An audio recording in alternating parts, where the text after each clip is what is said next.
Hello, hi friends. So today I actually had planned another episode 3 of the spirituality of bankruptcy, because I was going to bring on my beautiful friend and guest to talk about this subject as well with you guys. So we have rescheduled that, and I still wanted to do a live though. I still had the inspiration to do something today, and I really want to share. This isn't about the spirituality of bankruptcy per se, but we know everything is connected. So I wanted to share with you a call that I had yesterday. And as a coach, if you don't know, I am a coach. I call myself a spiritual life coach, for lack of a better term, or galactic tour guide. And this call that I had yesterday was with a woman that it was our follow-up call. We had had a consultation the week prior. And then yesterday was just our follow-up call to see how she had integrated what we talked about. And, I read the book called Prosperous Coach by Rich Litvin. So I definitely recommend, if you're a coach of any kind, the Prosperous Coach, that book is hands down amazing and will totally shift your practice. And really, it's really about coming from the place of service, right? I talk about that a lot. It's just being of service, coming from a place of service. But I had a call yesterday with a woman, and at the very end of the call, what she said to me, she said, Tara, a lot of her resistance had come up, just in general around doing inner work. And it's as a coach, right? We can see clearly, usually, like the picture and the potential. I am always so able to see someone's higher self and their potential and what life is asking of them, how they're being asked to grow and shift and change and move. And hey guys, hey Ryan. And it could be frustrating for a coach to be like, oh my God, because you care so much, right? You have such a big heart and you want so much for everybody to just be happy and be living their best, fullest lives.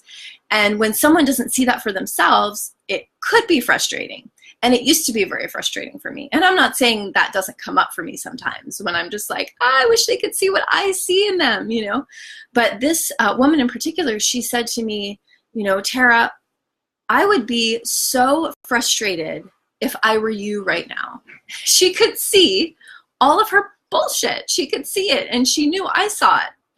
And she went into talking about how she's actually a coach for, and I won't name the system, but there is, for another system. And she said, we are trained in these one-liners. When somebody is resistant to enrolling in a coaching program or whatever, we're trained in these one-liners to say, like, desire decreases if you don't take speedy action, or, all of these things. And she said, I don't even think I believe that stuff anymore. And here I am, with my potential clients saying these things to them. And she said, I don't get why you're not trying to, come back with counter my resistance. Why are you not coming back with like, well, let's talk about the money piece, and let's talk about, all of your objections. Let's go through them one by one and pull them apart and see what's going. Yeah, Ryan, it's so huge.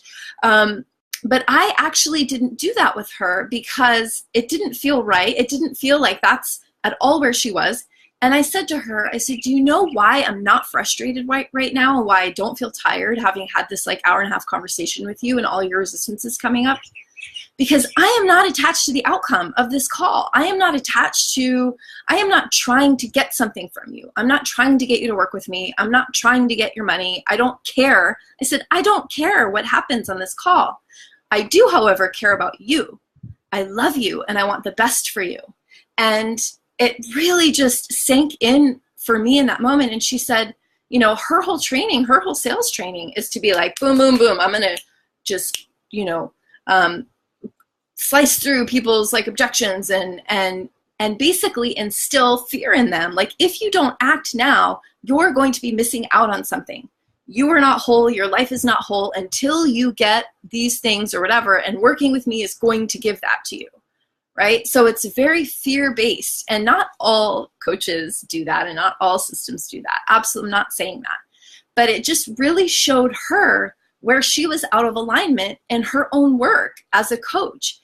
Because she's like, I just really feel from you that you actually do care about me and you don't care if we work together. And I said, yeah, that's because, you know, I'm not tired now. I'm not fatigued now. I'm not frustrated now because I have no attachment to the outcome of this. I'm just here to serve you. And if that turns into us working together at some point because it feels right and it resonates, awesome. If not, awesome.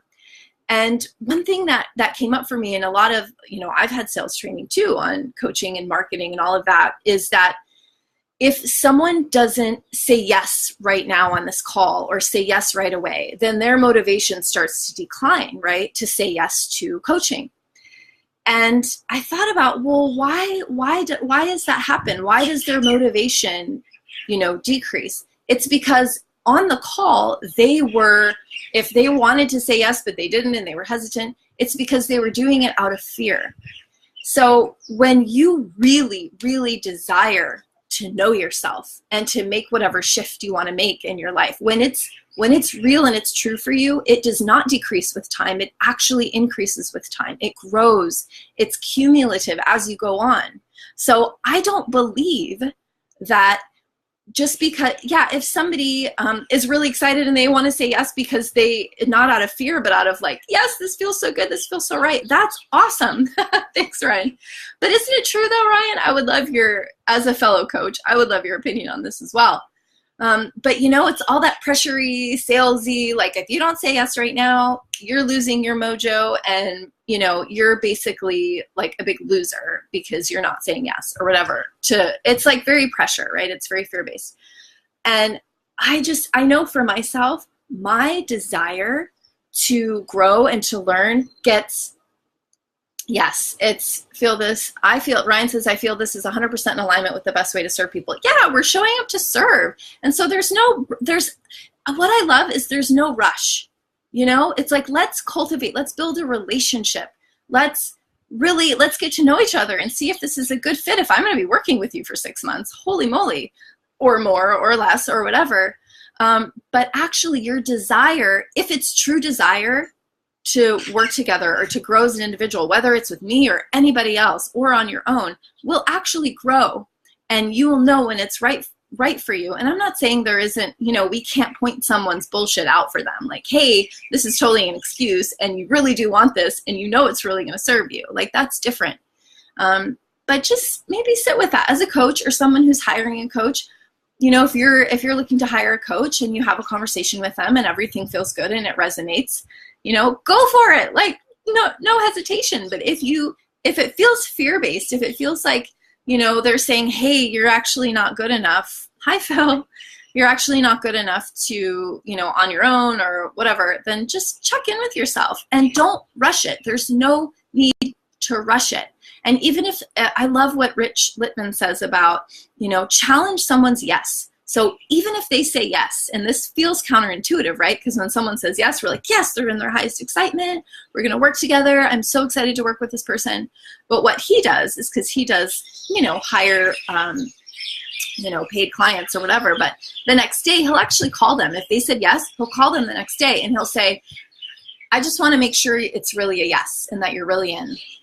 And what this does, it allows the potential client to remember, oh yeah, okay, it's real today. It's not just the hype and the excitement. It's actually real today, and I actually do want this. And so it just reinforces their own desire. And if it's not, if they don't, and if they're like, ooh, no, I said yes too quickly, or, you know, whatever, then that's fine. Then they're going to trust you if you say, okay, then I'll refund your money. Let's not work together. Yeah, and Ryan, I know you just experienced this, you know, and it's that total integrity and transparency and authenticity, trusting. This is all about trusting yourself, trusting the energy, trusting that when you're in alignment, everything else is going to be in alignment, and not grasping and grabbing for stuff to get something. Because if you're working with a coach who's just trying to make money or just trying to get something, that's not of highest service to you. And if I'm going to be working with a client, you know, I want them to really, really want it and to be in that place. And so rushing them or trying to pressure them into something, I don't want to work with anybody like that, right? If they said yes to that. So, I'm sorry, someone has a was doing some yard work. Anyway, I just wanted to, I just wanted to share that with you guys because it was a excitement for me to share that. And hopefully this could be helpful for any coaches. And again, there's no judgment. We have our own experience. There's a reason why, you know, maybe in the past you've said yes to something you felt pressured to. And that's a beautiful gift for you to look at and to learn from. And as a coach, it's beautiful to be able to feel when you're in alignment and when you're not. When you're trying to get something from someone, even if it's just a little bit, or when you're completely relaxed and you have no attachment to the outcome of anything.